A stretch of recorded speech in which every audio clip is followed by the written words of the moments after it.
Bismillahirrahmanirrahim. Today we discuss about a different biological method. कल हमने पढ़ा था कि किसी भी बियोलॉजिकल प्रॉब्लम को सॉल्व करने के लिए सबसे पहले हम क्या करते हैं, ऑब्जर्वेशन करते हैं। उसके बाद ऑब्जर्वेशन करने के बाद हम ऑब्जर्वेशन की एक स्टेटमेंट देते हैं जिसको हम क्या देते हैं, कहते हैं hypothesis. Then today we discuss about how we are how we formulating hypothesis। कहता है there are two ways of formulating hypothesis. हम हाइपोथेसिस को दो तरीक़ों से बना सकते हैं, एक है डिडक्टिव रीजनिंग और दूसरी है इंडक्टिव रीजनिंग। पहले हम डिडक्टिव रीजनिंग को देखते हैं कि डिडक्टिव रीजनिंग क्या होती है। कहता है deductive reasoning move from general to specific. ये कैसे मूव करती हैं, from general to specific. General observation से हम किसकी तरफ मूव करेंगे, स्पेसिफिक की तरफ। कहते हैं it involve drawing specific conclusion from some general principles और अजम्पशन। कहते हैं हम जनरल जो ऑब्जर्वेशन है उनसे, जनरल कैरेक्टरिस्टिक्स हैं उनसे किसकी तरफ मूव करेंगे, स्पेसिफिक कंक्लूजन की तरफ। कहता है डिडक्टिव रीजनिंग में दो टर्म्स यूज़ होती है, if and then. If and then का यूज़ करेंगे। Is frequently use to frame testable hypothesis. कहता है फॉर एग्जांपल ये इफ़ और देन का यूज़ करके बताएगा। कहता है if we accept that all birds have wings. कहता है अगर हम फ़र्ज़ कर लेंगे तमाम परिंदों के क्या होते हैं, हम विंग्स होते हैं, पर होते हैं। ये क्या है, जनरल टर्म है, ठीक है। हर परिंदे के क्या होते हैं, विंग्स होते हैं। And that sparrow are birds, और हम फ़र्ज़ कर लेंगे स्पैरो क्या है, एक परिंदा है। ये इफ़ का यूज़ आगे देन का यूज़ करेगा। Then we conclude that sparrow have wings. तो फिर हम क्या कह सकते हैं कि स्पैरो के भी क्या हो सकते हैं, होंगे, विंग्स होंगे। इफ़ वाली जो क्लास है उसमें क्या होगी, जनरल टर्म होगी, और देन वाली क्लास में क्या होगी, स्पेसिफिक टर्म होगी। कहता है if we accept all the birds have wings. कहता है अगर हम फ़र्ज़ कर लेते हैं तमाम परिंदों क्या होते हैं, विंग्स होते हैं, और स्पैरो भी एक क्या परिंदा है। कहता है अगर स्पैरो भी परिंदा तो स्पैरो को भी क्या होने चाहिए, विंग्स होने चाहिए, ठीक है। ये क्या किया हमने, फ्राम हम मूव किए हैं जनरल ऑब्जर्वेशन टू स्पेसिफिक की तरफ। तो डिडक्टिव रीजनिंग इसे कहते हैं कि डिडक्टिव रीजनिंग में हम क्या करते हैं, मूव करते हैं general to specific. Then second example है, कहता है if all green plants require sunlight for photosynthesis. कहता है अगर तमाम ग्रीन प्लांट्स को फोटोसिंथेसिस के लिए किसकी ज़रूरत हो, सूरज की रोशनी की। तो फिर हम कह सकते हैं कि अगर हम कोई भी प्लांट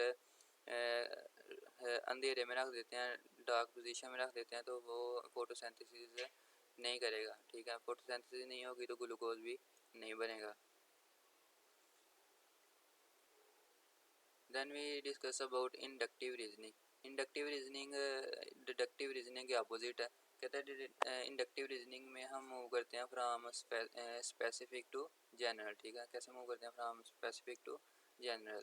कहता है it begin with specific observation and lead to the formation of general principle. कहता है इसमें हम स्पेसिफिक ऑब्जर्वेशन से स्टार्ट करते हैं और किसकी तरफ मूव करते हैं, to general principles. For example कहता है अगर हम जानते हैं कि स्पैरो हैव विंग्स। स्पैरो क्या होते हैं, विंग्स होते हैं। एंड और बर्ड्स, और स्पैरो एक क्या है, परिंदा है। तो हम जानते हैं कि ईगल, पैरट, हॉक और आल्सो बर्ड्स। कहते हैं ये तीनों चारों भी क्या है, बर्ड्स हैं। अगर ये भी बर्ड्स हैं तो इनके पास भी क्या होना चाहिए, विंग्स होने चाहिए।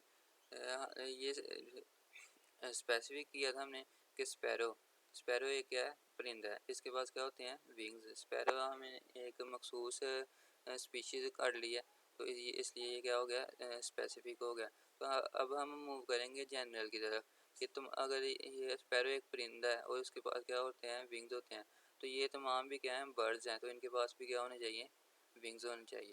ये नीचे डायग्राम में बताया हुआ है कि डिडक्टिव रीजनिंग कैसे मूव करती है general principle to special case, और इंडक्टिव रीजनिंग कैसे मूव करती हैं from special case to general principle. ये था डिडक्टिव रीजनिंग और इंडक्टिव रीजनिंग। देन कहता कहता है हाइपोथेसिस बनाने के कुछ और भी तरीके हो सकते हैं, वो देख लेते हैं कि वो कौन कौन से तरीके हो सकते हैं। पहले तो हमने पढ़ा कि दो तरीके हो सकते हैं हाइपोथेसिस बनाने के, डिडक्टिव रीजनिंग और इंडिडक्टिव रीजनिंग। कहता है इसके अलावा भी कुछ तरीके हैं जिनसे हम हाइपोथेसिस बना सकते हैं। In fact, sometimes scientists also use other ways to form a hypothesis, which may include intuition or imagination। कहता है कि जो बंदा बायोलॉजिकल प्रॉब्लम पर काम कर रहा है, उससे क्या आ सकती है, इमेजिनेशन आ सकती है, उसके जहन में कोई ख्याल आ सकता है, तो उस ख्याल के बुनियाद पे भी वो क्या बना सकता है, हाइपोथेसिस बना सकता है। उसके बाद कहता है एस्थेटिक प्रेफरेंस। एस्थेटिक प्रेफरेंस से मना कि हर बंदे की एक अपनी अपनी नेचर होती है, ठीक है, हर बंदे की होती है अपनी नेचर। मतलब कि कुछ लोग डिफरेंट चीज़ों को पसंद करते हैं, किसी का कलर की प्रेफरेंस डिफरेंट होती है, हर बंदे की टेस्ट की प्रेफरेंस हर बंदे की डिफरेंट होती है, ठीक है। मतलब कि एस्थेटिक प्रेशर है, हर बंदे का नेचर अलग अलग होती है, उस बुनियाद पर भी हाइपोथेसिस क्या होगी, अलग अलग बनाई जा सकती है। इसी तरह कहता है रिलीजियस और फिलोसफिकल आइडियाज़। कहता है हाइपोथेसिस बनाने के लिए रिलीजियस भी बहुत ज़्यादा मैटर करता है।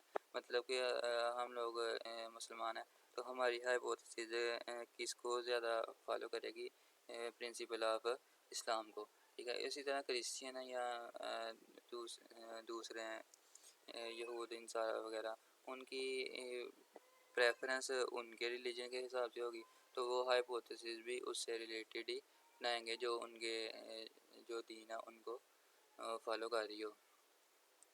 देन कहता है फोर्थ है comparison and analogy with other process. कहता है कि हम एक प्रोसेस को दूसरे प्रोसेस से रिलेट करके भी हाइपोथेसिस बना सकते हैं। कैसे रिलेट करेंगे, जैसे हमारे मसल्स किस प्रिंसिपल के तहत काम करते हैं। फिज़िक्स में प्रिंसिपल था लीवर का, शीशा देखा हुआ ना, वो एक तरफ आप वज़न डालेंगे तो दूसरी साइड क्या हो जाएगी, अप हो जाएगी। इसी तरह हमारे मसल का सिस्टम है कि एक तरफ फोर्स लगती है तो दूसरा हिस्सा क्या हो जाता है, ऊपर की तरफ उठ जाता है। कहता है इसी तरह हम डिफरेंट प्रोसेस को दूसरे प्रोसेस के साथ कंपैरिजन करके भी हाइपोथेसिस बना सकते हैं। उसके बाद है discovery of one thing by looking for the some other thing. क्या आप ये कह रहा है कि आप लोग या साइंटिस्ट काम किसी दूसरी चीज़ के लिए कर रहे होते हैं, लेकिन डिस्कवर कुछ और हो जाता है, तो इस बुनियाद पर भी हम हाइपोथेसिस बना सकते हैं। These ways can also sometimes form basis for scientific hypothesis. Hypotheses are subjected to rigorous testing. कहते हैं हाइपोथेसिस जैसे मर्जी बने, इंट्यूशन से बने, स्टैटिक प्रेफरेंस से बने, रिलीजियस से बने, comparison and analogy with other process से बने, या discovery of one thing while looking for other thing, जैसे मर्जी बने, ठीक है।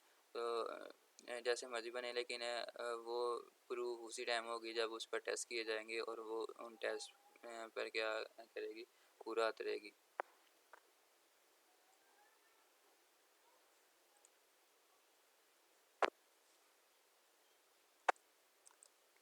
Then we discuss about a theory। कहता है any hypothesis that is tested again and again without ever being falsified is considered well supported and is generally accepted। कहता है अगर हाइपोथेसिस को बार बार क्या किया जाता है, टेस्ट किया जाता है, और अगर वो टेस्ट पर पूरा उतरती है, मतलब कि जो हाइपोथेसिस की स्टेटमेंट है, एक्सपेरिमेंट करने के बाद भी वही रिज़ल्ट आ रहा है, तो ये हाइपोथेसिस क्या करेगी फिर, well supported and generally accept, और ये हाइपोथेसिस एक्सेप्ट कर ली जाएगी। This may be use as the basis for formulating further hypothesis. कहता फिर इस थ्योरी को हम फर्दर हाइपोथेसिस बनाने के लिए भी इस्तेमाल कर सकते हैं। So there is soon series of hypothesis supported by the result of many tests which is then called theory. कहते फिर इस थ्योरी को हम किसका नाम दे इस हाइपोथेसिस को किसका नाम दे देंगे, थ्योरी का। कहता है कि हाइपोथेसिस को बार बार क्या किया जाएगा, टेस्ट किया जाएगा। अगर थ्योरी हाइपोथेसिस गलत साबित नहीं होती और जो उसकी स्टेटमेंट थी उस पर कायम रहती है, तो फिर इस हाइपोथेसिस को हम लोग किसका नाम दे देते हैं, थ्योरी का। कहते हैं it may be refute able.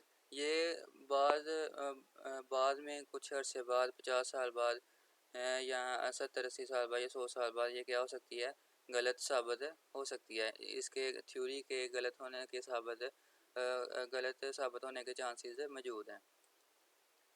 Productive theory कहता है good theory is predictive and has an explanatory power. कहता है जो अच्छी थ्योरी होती है वो प्रिडिक्टिव होती है and has explanatory power. Predictive से मतलब है कि उससे दूसरी थ्योरी बनाई जा दूसरी हाइपोथेसिस बनाई जा सकती हैं और उसमें एक्सप्लेनेशन देने की पावर होती है।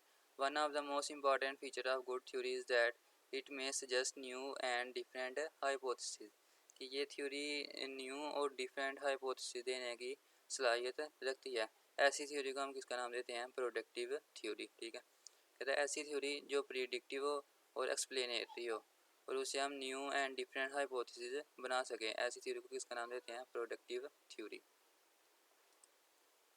Then we discuss about scientific law. कहते हैं जब कोई थ्योरी बन जाती है तो साइंटिस्ट उसको ऐसे नहीं छोड़ देते कि थ्योरी बन गई तो छोड़ दें। साइंटिस्ट फिर उस पर और ज़्यादा बहुत सारे साइंटिस्ट इसको इस पर एक्सपेरिमेंट करते हैं और इसको एज अ चैलेंज लेते हैं ताकि इसको क्या किया जा सके, गलत साबित किया जा सके। कहता है however even in case of productive theory the testing goes on. Theory के ऊपर टेस्ट होते रहते हैं। In fact many scientist take it as a challenge. बहुत से साइंटिस्ट इसको कैसे लेते हैं, as a challenge and exert even greater effort to disprove the theory. और थ्योरी को डिसप्रूव करने की अपनी पूरी कोशिश करते हैं। If a theory survive the skeptical approaches. कहता है अगर थ्योरी इस शक व शुबा से बच जाती है and continue to be supported by experimental evidence, और जो उसका रिजल्ट पहले रिजल्ट था उस पर ही कायम रहती है, तो फिर इस थ्योरी को हम किसका नाम दे देते हैं, साइंटिफिक लॉ। साइंटिफिक लॉ सदियों में बनते हैं, 1 सदी 2 सदी, अगर वो थ्योरी अपने रिजल्ट पर कायम रहते हैं तो फिर उसको हम किसका नाम दे देते हैं, साइंटिफिक लॉ का।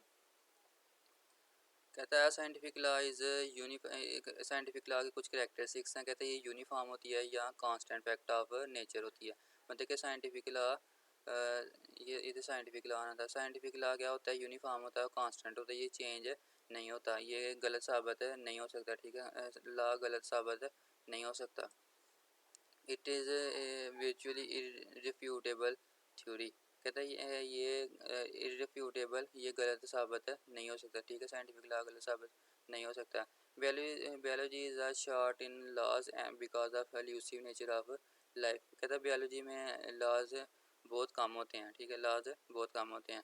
क्यों कम होते हैं, due to elusive nature of life. कहता है नेचर ऑफ लाइफ क्या होती रहती है, चेंज होती रहती है। क्यों चेंज होती है, ड्यू टू एवोल्यूशन। ठीक है, एवोल्यूशन की वजह से जो थ्योरी होती है वो क्या हो सकती है, डिसप्रूव हो सकती है। डिसप्रूव होने की वजह से फिर वो साइंटिफिक लॉ नहीं बन सकती।